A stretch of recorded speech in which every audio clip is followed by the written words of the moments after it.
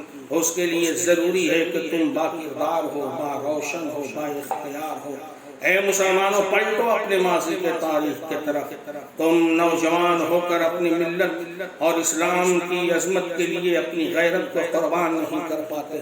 تم اس قدر بے غیرت ہو چکے ہو کہ کروڑوں کی تعداد میں ہو، لیکن ہر روز نئی صبح میں لوگ اسلام کی عظمتوں کو للکارتے ہیں اور تم صرف منہ دیکھے تماشا دیکھتے رہتے ہو۔ ذرا آؤ ماضی کے تاریخ کو پلٹو۔ ایک 8 برس کا بچہ ہے جس کے سامنے اسلام کو جب کافروں نے للکارا تھا تو 8 برس کا بچہ دوڑے دوڑے سیدنا صدیق کے پاس آیا تھا۔ صدیق اکبر کی انگلیوں کو پکڑ کر کہا تھا، اے ابو بکر، آپ یار غار مصطفیٰ ہیں، مجھے رسول مقبول کے دربار میں لے چلیں، مجھے جہاد کی اجازت دلا دیں۔ ذرا سوچو اس بچے کے بارے میں۔ اے ملت کے نوجوانوں، تمہاری جوانی میں وہ انقلاب نہیں ہے جو 8 برس کے بچے میں انقلاب تھی۔ بچہ اللہ کے رسول کی بارگاہ میں آتا ہے. صدیق اکبر نے نبی مقدس کی بارگاہ میں عریضہ پیش کیا, یا رسول اللہ, یہ بچہ اسلام کی عظمت و وقار کے لیے میدان جہاد میں جانا چاہتا ہے. محبوب خدا نے ارشاد فرمایا, ابھی یہ بچہ ہے, جہاد میں کس کام آ سکتا ہے. بچہ مایوس ہو جاتا ہے.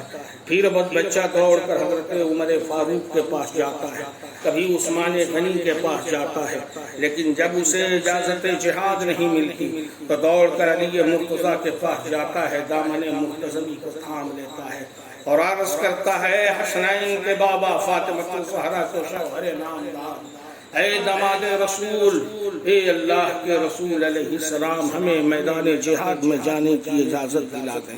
محبوب خدا نے پوچھا تھا, یہ بچہ تو جہاد میں کس کام آئے گا. کہا, یا رسول اللہ, میں نے مانا میرے بازو چھوٹے ہیں, میرے قدموں میں اتنی طاقت نہیں. یا رسول اللہ, میرے سینے میں وہ دم نہیں کہ ہم لڑ سکیں یا نیزوں کی مار کو جھیل سکیں. لیکن اے محبوب کردگار, جب اسلام کی عظمت کو کوئی اسلام کا دشمن للکارتا ہے تو مجھے بے چینی اس قدر بے قرار کرتی ہے کہ بس جی چاہتا ہے کہ یہ گردن اسلام کی راہ میں کٹا دوں, اسلام کی بقا کے لیے اپنے بازوؤں کو کٹا دوں, اسلام کی مقدس آبرو کو بچانے کے لیے اپنے چھاتیوں کو کٹا دوں.